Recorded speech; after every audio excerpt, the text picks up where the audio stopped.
എല്ലാവർക്കും നമസ്കാരം. ഇന്ന് ഞാനിവിടെ ഉണ്ടാക്കാൻ പോകുന്നത് ഒരു ലെമൺ റൈസാണ്. അതിനായി ഒരു പാൻ അടുപ്പത്ത് വെച്ച് ചൂടായതിന് ശേഷം വെളിച്ചെണ്ണ ഒഴിച്ച് കടുക് പൊട്ടിച്ചെടുക്കുക.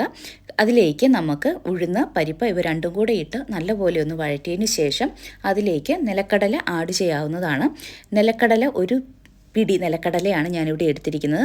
അത് നല്ലപോലെ ഒന്ന് വഴറ്റിയതിന് ശേഷം അതിലേക്ക് ഇഞ്ചി, ചെറിയൊരു കഷ്ണം ഇഞ്ചി ചെറുതായി അരിഞ്ഞത് അത് ആഡ് ചെയ്ത് ഒന്ന് വഴറ്റിയെടുക്കുക.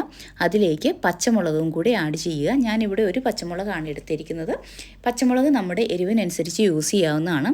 അതും കൂടി ഇട്ട് നല്ലപോലെ ഒന്ന് വഴറ്റിയതിന് ശേഷം അതിലേക്ക് ഉണക്കമുളക്, 2 ഉണക്കമുളകാണ് ഞാൻ എടുത്തിരിക്കുന്നത്. അത് നടുവേ കീറി ഇട്ടിരിക്കുന്നു. അതിലേക്ക് കരിയാപ്പിലയും കൂടി ഇട്ട് നല്ലപോലെ ഒന്ന് ഇളക്കിയെടുക്കുക. അതിനുശേഷം നമുക്ക് ഇനി വേണ്ടതാണ് മഞ്ഞൾപ്പൊടി. 1 ടീസ്പൂൺ മഞ്ഞൾപ്പൊടിയും കൂടി ഇട്ട് നല്ലപോലെ ഒന്ന് ഇളക്കിയെടുക്കുക.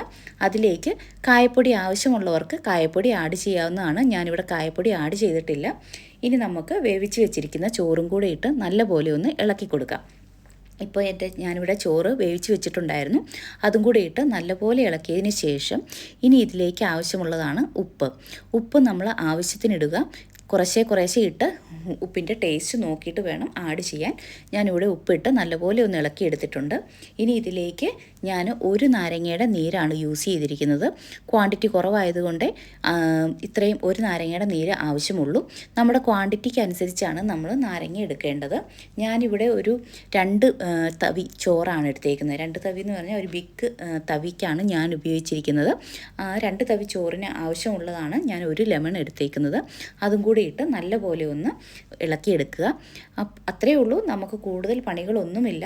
ഈ ലെമൺ റൈസ് നമുക്ക് ലഞ്ച് ബോക്സിനായിട്ട് പിള്ളേർക്ക് ഉപയോഗിക്കാവുന്നതാണ്. പിള്ളേർക്കും വലിയവർക്കും എല്ലാം തന്നെ ഇഷ്ടപ്പെടും. എല്ലാവരും ഒന്ന് ട്രൈ ചെയ്ത് നോക്കുക. താങ്ക്